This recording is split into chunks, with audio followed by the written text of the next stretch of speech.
Gimana pengalaman kamu selama liburan ini? Menurutku liburan ini masa transisi juga ya. Transisi yang cukup besar. Karena setelah sekolah terus kita lama banget ya. Sekolah kan diatur sama sistem gitu ya. Kita udah liburan berapa lama? Sebulan lebih lah ya. Sebulan lebih kita coba manage diri sendiri dan disiplinin diri sendiri. Itu transisi yang cukup besar dan cukup challenging gitu sih menurutku. Aku jadi lebih merasa produktif juga ketika udah mulai liburan. Cuma memang ada banyak tantangan, bener gak? Bener banget. Ada banyak Challenge tantangan. banget. Apalagi liburan ini pasti banyak waktu yang sebenarnya bisa buat kita pakai males-malesan. Cuma aku pengen menjadikan liburan aku ini tuh liburan yang produktif. Kalau kamu gimana? Kalau aku pasti lah ya kita ada bangun siang bahkan mungkin sore. Masa sih pernah? Pernah apalagi waktu lagi haid gitu sampai lupa makan kayak gitu kan. Tapi menurutku ketika kita sadar gitu ya, kita sadar kalau misalnya ini kayaknya nggak bisa nih kayak gini terus. Bener-bener. Ya itu menurutku juga bagian dari bertumbuh. Gimana ya? Karena kita tuh memanage diri sendiri dan kita harus sadar ya sama apa yang kita konsumsi, apa yang kita lakukan sehari-hari gitu. Tadi kan Rivi bilang kayak ngerasa bersalah gitu ya. Mungkin kalau misalnya buat Rivi kan emang dia sebelum dari sekolah juga udah produktif gitu ya dari hari-hari sekolah. Kalau aku sih nggak kayak Rivi. Tapi aku juga kadang ada yang ngerasa bersalah kayak gitu. Kalau bisa aku bilang sih kayaknya itu aku masuk terjebak dalam toxic productivity gitu loh. Kamu ngerasa gitu nggak, Vi? Aku ngerasa kalau misalkan aku nggak bergerak, aku ngerasa bersalah gitu. Aku kayak perlu berusaha sekeras mungkin, tapi pas waktu aku udah ngelakuin hal-hal itu, aku jadi ngerasa tetap nggak cukup buat aku. Entah kenapa ya, mungkin karena kita tuh hidup di dunia baru yang serba harus cepat nggak sih? Benar. Jadi orang-orang tuh menuntut kita untuk ayo lebih. Tapi padahal kalau misalkan kita slowing down, aku baru aja baca buku itu, Haimin Sunim, Things you can see. Things You Can See Only When You Slow Down. Dari situ aku sadar bahwa proses yang akan berjangka panjang itu adalah proses ketika kita memulainya dan menjalaninya secara perlahan. Karena kalau misalkan kita nggak pelan-pelan untuk menjalani proses itu, kita nggak akan tahu dan nggak belajar detail-detail kecilnya itu seperti apa. Next topik ya, aku penasaran sama story-story kamu di Rai. Kamu selalu ikut community ya? Iya. Dan jujur aku penasaran sama kegiatan-kegiatan kamu itu. Soalnya kadang pas waktu aku ngajak main nih, kadang dia selalu bilang, nanti Jumat mau ke Bogor, nanti Jumat mau ke sini, mau ke Jogja. Banyak banget gitu. Banyak keluar kotanya. Sedangkan aku Ya. enggak sih, tapi itu jadi kayak memperluas wawasan kamu gitu loh. Apalagi kamu mainnya tuh di alam, itu yang enak banget.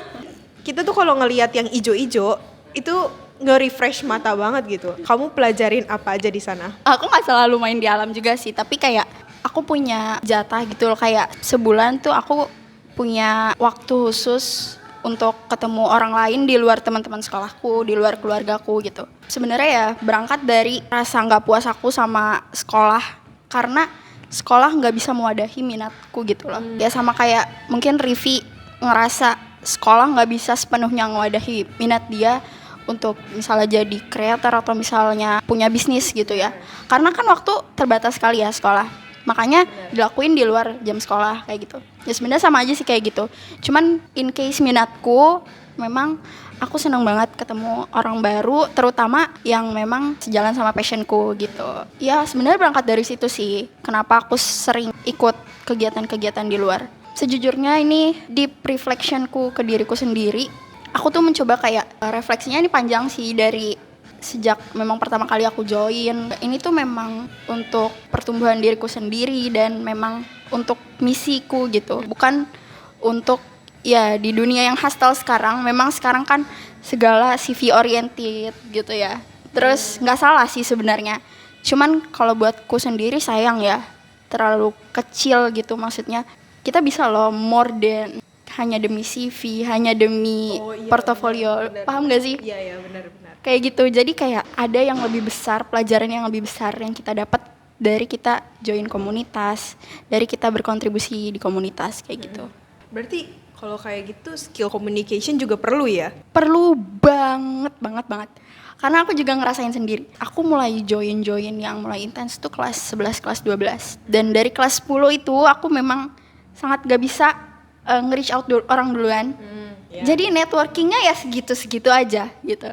Tapi jujur aku juga pernah takut untuk mulai duluan ke orang lain karena mungkin aku merasa dia lebih tinggi wawasannya daripada aku, dia lebih tenar dan aku jadi takut gitu buat mau kenalan sama dia, berteman sama dia. Cuma kalau misalkan kita gak nge-reach out dia duluan, bisa dibilang tuh cari perhatian gitu ke dia. Iya. Nyari perhatian ke dia, kita juga gak akan dinotis sama dia. Dan sayangnya bisa kehilangan kesempatan. Benar. Ada kesempatan di depan mata kita, tapi kita gak ambil, ntar seiring jalannya waktu, kita malah menyesal. Sebenarnya kayak bisa dibilang aku otodidak. Dari satu event ke event lain itu kan ada evaluasi diriku sendiri. Kayaknya hari ini aku kurang deh nge-reach out-nya. Kayaknya kok aku masih malu-malu ya gitu. Dan kalau misalnya kita mungkin join komunitas, itu kan kita bisa lebih intens kan ketemu, dan skill komunikasi kita bisa, ya pasti sih akan makin baik. Untuk mencari passion itu memang umur kita ya masih SMA ini masih wajar ya, labil banget ya. Aku pun masih kadang berubah-ubah, belum terlalu firm gitu. Perjalanan cari passion ini memang harus kita cari sendiri sih, harus kita jalanin sendiri, nggak bisa dijalanin sama orang lain. Dan itu akan jadi perjalanan yang panjang sekali, karena aku pun mulai menggali diriku gitu ya. Itu udah lama juga, udah dari kelas 9 lah. Kalau misalnya kalian suka journaling, nah itu bisa jadi salah satu sarana untuk ngegali kira-kira dari hari ke hari minat kita kemana, dari hari ke hari kita bertumbuh di bagian yang mana, kayak gitu. Siapa tahu pas waktu journaling kok makin lama writingnya bagus, tahu-tahu jadi penulis. Itu bisa banget. Tahu-tahu jadi penulis. Kalian ketika menemukan hal itu, misalnya dari karena sering journaling tuh sadar kok kayak tulisanku bagus ya, tuh tahu jadi penulis, itu bisa banget, bener banget. Oh iya, kita juga mau bilang semoga wishes kita terkabul. Amin. S2 di Australia. Tapi kita nggak tahu ya, nanti bisa jadi mimpi kita berubah ke negara lain. Bener. Ih, tahu nggak Dir? Sebenarnya kemarin Apa? aku ada rencana apa S2 di Cina aja ya. Tuh kan, Belum S1 udah berubah. bisa berubah-berubah. Sebenarnya nggak apa-apa ya, fleksibel banget ya, namanya mimpi nggak usah dibatasin lah ya. Benar. Liburan ini aku punya challenge buat diriku sendiri untuk keluar dari zona nyaman itu. Salah satunya adalah membiasakan olahraga. Itu memang susah banget di awal, susah banget ya. Apalagi kita mengatur diri kita sendiri, lagi-lagi nggak diatur orang lain, nggak ditargetin sama orang lain kan. Betul. Itu balik lagi, kalau misalnya mungkin kebanyakan dari kita nanya gimana sih caranya keluar dari zona nyaman. Itu penting buat kita tahu tujuan kita apa. Tujuan jangka panjang, tujuan jangka pendek, jangka menengah. Mungkin kalau buatku olahraga itu tujuan jangka pendeknya adalah aku pengen tidur lebih baik dan lebih nyenyak. Betul. Aku nggak pernah kepikiran loh. Tapi ngerasain nggak kayak Ngerasain, efeknya? Iya. Kalau menurut kamu olahraga untuk jangka panjangnya itu apa? Yang pasti ya sehat fisik, sehat mental sih. Betul, sehat mental. Itu ngaruh banget ya. Iya. Karena ketika kita berkeringat, ketika kita bergerak itu tuh ada hormon, aku nggak tahu hormon kebahagiaan apa yang memang muncul gitu. Itu Apa? Biasanya tuh kalau misalnya kita olahraga, adrenalin tuh muncul. Jadi pas waktu kita benar-benar mau rasanya capek banget, tapi adrenalin kita tuh langsung ayo dong terus. Kondisi keuangan dan gimana cara orang manage uang ini kan memang beda-beda ya, sangat personal. Kalau buatku pribadi, aku dikasih uang jajan bulanan gitu. Tapi gimana caranya aku manage uang bulanan ini biasanya untuk 2 pos gitu. Pos kebutuhan dan pos saving. Kalau misalnya aku punya keinginan, biasanya sih aku bulanan itu jajan buku. Itu aku ambil dari pos saving. Untuk kebutuhan ya untuk sehari-hari sih, untuk makan dan lain-lain. Tapi bukan makan berat ya, jajan kayak gitu. Aku cuman 2 itu sih, simpel gitu. Oh iya, aku juga membedakan mana keinginan dan kebutuhan. Yang pasti aku selalu mengutamakan kebutuhan daripada keinginan. Nah kadang kan yang perintilan-perintilan itu yang kadang kita tuh nggak sadar tiba-tiba duit kita habis. Betul. Jadi makanya aku selalu ngelist gitu apa yang betul-betul kebutuhan dan mana kemauan aku. Kalau misalkan kemauan aku itu nggak benar-benar akan mempengaruhi aku untuk jangka panjang, aku nggak akan beli. Jadi pas waktu aku mau beli kemauan aku tuh selalu berpikir berkali-kali dulu. Iya, bisa nunggu sampai 2 mingguan, sebulan. Aku setuju banget. Mungkin untuk teman-teman yang seumuran kita, kebanyakan yang belum punya penghasilan sendiri, mungkin financial skill yang harus diasah itu at least benar-benar kontrol diri sama keinginan dan kebutuhan aja dulu. Kalau misalnya dari sekarang aja kita nggak bisa kontrol, gimana nanti kalau misalnya kita punya penghasilan sendiri. Betul, bahaya kalau misalnya nggak dibiasakan dan nggak dilatih gitu. Terus aku juga sama banget kayak Rivi, kalau misalnya ada keinginan biasanya tuh kalau di Shopee ya, di online marketplace itu aku biasanya masukin dulu ke keranjang. Betul. Tapi alhamdulillahnya keranjangku sering aku kurasi juga, jadi kalau bisa nggak lebih dari 10 item di keranjang. Itu challenge buat diriku sendiri. Iya. Karena kalau banyak, kita kan makin terpacu juga. Kayaknya ini harus segera di check out, di check out. Bener banget. Kamu juga, gitu nggak? Iya. Maaf ya, mungkin ada beberapa kalian yang keranjangnya 99 plus.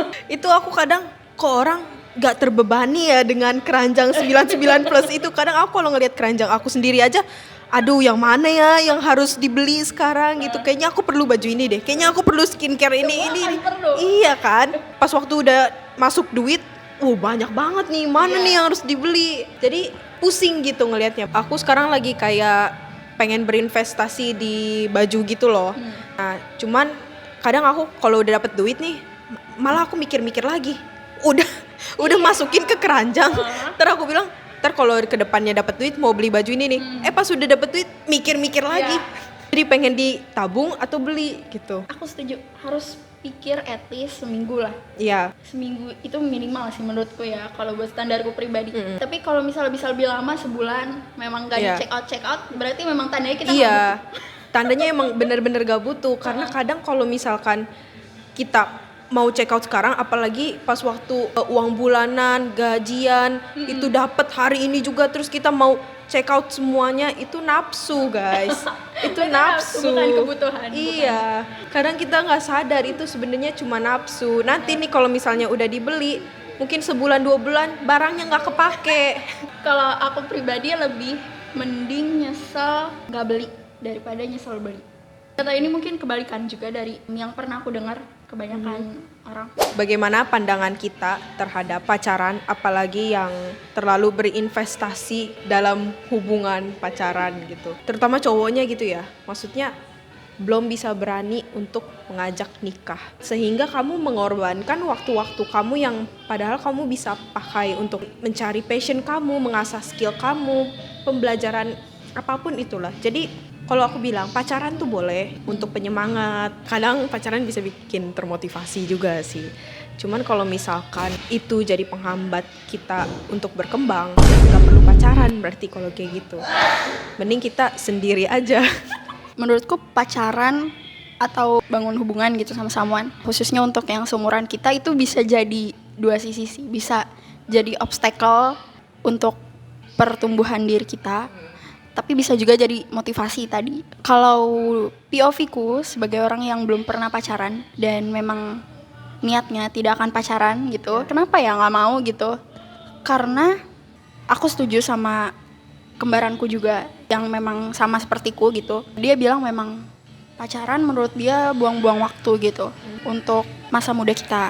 Tapi kalau aku pribadi mungkin satu yang bikin memang gak mau pacaran gitu, ya motivasinya cuman karena Allah. Itu udah more than enough gitu. Kayak kita punya rasa suka, itu wajar banget lah, itu namanya fitrah. Cuman gimana kita mengelola, memanage perasaan itu punya skill sendiri. Setiap orang itu harus punya skillnya sendiri-sendiri gitu. Betul. Itu harus dilatih menurutku. Karena itu sama aja kayak kita melatih diri kita kan, self control kan. Bisa diakui ya, bisa aku pahami juga. Itu memang challenge-nya masa muda gitu. Tapi ketika kalian memang bisa mengontrol itu dan kalian bisa menang gitu ya dari perasaan kalian, itu menurutku kalian akan merasakan sendirilah rasanya kalian menang gitu dari diri sendiri. Menurutku ini juga salah satu jalan yang nggak rame gitu ya, karena mungkin kebanyakan dari teman-teman kita, kebanyakan dari seumuran kita memilih jalan pacaran gitu. Ya ketika kalian memilih jalan yang berbeda itu, walaupun nggak pick me lah, banyak juga yang nggak pacaran. Tapi menurutku motivasinya ini yang beda.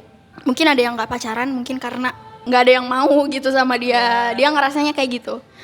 Atau mungkin ada yang nggak pacaran karena secara sadar memilih itu gitu. Secara sadar memilih itu akan beda juga. Outputnya juga akan beda gitu, rasanya juga akan beda. Jadi coba tanya-tanya lagi ke diri sendiri sih, kayak gali lagi ke diri sendiri. Apakah memang sekarang aku benar-benar membutuhkan ini gitu ya? Kalau memang ini bukan esensial untuk pertumbuhanku di masa sekarang, lebih baik ya kita sendiri yang bisa menentukan ya jalan selanjutnya seperti apa gitu. Apalagi ketika kita lagi merasa kesepian. Banyak tuh godaan-godaan, misalkan ada cowok atau cewek yang tiba-tiba datang ke hidup kita, tiba-tiba mereka confess, ataupun ada cowok yang kita suka misalkan tiba-tiba confess ke kita. Nah, dari situ itu kan sebenarnya godaan terbesar untuk kita ya kan. Apalagi ketika kita merasa kesepian, jangan pernah nurunin standar relationship atau pasangan kalian cuma gara-gara kamu kesepian. Mungkin awalnya kamu ngelihat, oh ini orang bisa nerima aku banget, ini orang baik banget. Cuma sebenarnya standar kamu bukan dia gitu loh. Cuma bukan dia orangnya yang kamu inginkan, bukan dia yang kamu butuhkan. Jangan pernah kamu turunin. Jadi dia sementara ngisi kekosongan aja ya? Betul. Jadi kamu ngerasa dia orang yang bisa menerima diri kamu apa adanya. Padahal dia bukan se-value sama kamu. Betul. Jadi Dan bukan sepenuhnya kriteria kamu mungkin. Betul. Nah, jangan sampai yang sebenarnya ada apa-apa tapi jadi gak diapa-apain. Ngerti gak? Sebenarnya bukan ini yang hubungan kamu pengen, yang bukan kamu butuhkan, tapi kamu jadi it's okay lah, gak apa-apa, jalanin aja. Mungkin nanti dia bisa berubah, mungkin nanti aku bisa memperbaiki dia. Jangan berharap, gak akan bisa. Aku setuju sama quotes. Kalau dalam ranah mencari pasangan atau mencari partner ya sama aja. Aku setuju sama quotes never settle for the less gitu.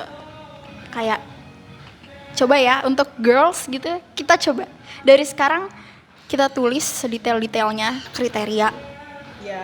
It really makes me apa ya? Bukan termotivasi untuk memantaskan diri ke sana juga, tapi itu bikin kita kayak kita sadar ternyata value kita seperti ini ya gitu. Itu kan cerminan dari value kita kan, apa yang kita tulis gitu. Dengan sendirinya kita akan terus memperbaiki diri, itu udah sendirinya, udah automatically gitu. Tapi aku belum tuh yang nulis-nulis list pasangan aku kayak gimana. Cuma belum spesifik banget. Cuma aku pernah journaling di diary. Aku pernah cerita sebenarnya aku pengen punya pasangan yang seperti ini. Aku pengen punya pasangan yang maskulin. Kenapa? Karena aku selama ini tuh kayak jadi masculine woman banget loh. Kenapa aku ajak Dirai buat video ini? Karena aku merasa like you're the right person. Oh my god, aku jadi malu. Untuk talk about this, like karena aku ngelihat Dira itu lagi banyak perkembangan juga kan. Thank you so much deh. Dari ikut community, dan aku belum mengikuti komunitas, mungkin ada rencana tapi aku belum cari-cari gitu. Boleh dicari sih. Coba aja. Cuman aku mau komunitas yang sebenarnya mau ngomongin tentang bisnis gitu. Kita masih punya liburan nih. Cukup lama nih ya. Iya. Ya khususnya buat yang seumuran kita ya, seangkatan sama kita ya berarti. 18 lah ya. Yang 18 tahun atau transisi menuju kuliah gitu, siapapun. Kita masih punya liburan sekitar ya beberapa bulan lagi. 2 bulan atau 3 bulan lah ya. Iya. 2 atau 3 bulan. Iya, betul. Masih lama banget ya. Kita bisa manfaatin sebaik-baiknya untuk memang kenalan lagi sama diri sendiri sih. Bener. Gimana rasanya Vi? Setelah kenal sama diri sendiri tuh gimana sih? Setelah aku tahu kekurangan dan kelebihan aku dan bisa menerima diri aku apa adanya, aku jadi gak sering untuk meng-compare diri aku dengan orang lain gitu loh. Jadi walaupun ada orang lain yang lebih dari aku, yang bisa skillnya lebih bagus daripada aku gak perlu iri sama mereka karena ya aku gitu. Ini proses jalanku sendiri karena aku masih berproses. Aku belum di titik seperti mereka, ya perjalanan mereka ya itu urusan mereka. Setuju. Walaupun itu kadang memang suka iri gitu ya, suka ada rasa kok dia bisa, cuma nggak apa-apa, kita semua punya proses jalan kita masing-masing dan make your best 3 months untuk ngembangin diri kamu sendiri. Karena kadang aku tuh sebenarnya juga belum betul-betul mengenali jati diri aku sendiri gitu loh. Mungkin wajar banget gak sih ya umur kita ya? Yang aku pikir aku udah kenalin diri aku, tapi ternyata pas waktu aku lagi menghadapi situasi apapun itulah, aku jadi lost myself again. Terus aku jadi sebenarnya aku tuh ingin apa sih? Sebenarnya aku butuh apa sih? Aku juga suka ngerasain gitu sih. Tapi nggak apa-apa ya, pelan-pelan lah, semua pelan-pelan, nggak instan. Akan jadi proses yang panjang, yang lama. Tapi semua dinikmatin aja. Oke. Segitu aja ya? Cukup. Oke guys, segitu aja advice dari kita untuk kamu. Mungkin ada beberapa perspektif dari kamu dan kita yang berbeda, gak apa-apa, tapi ambil positifnya aja. So, thank you for watching. Don't forget to like, comment, and subscribe. Dan jangan lupa share ke teman-teman kamu atau keluarga kamu yang butuh advice ini. So, thank you. Bye-bye. Thank you Nadira. Thank you juga Rupi. Oke.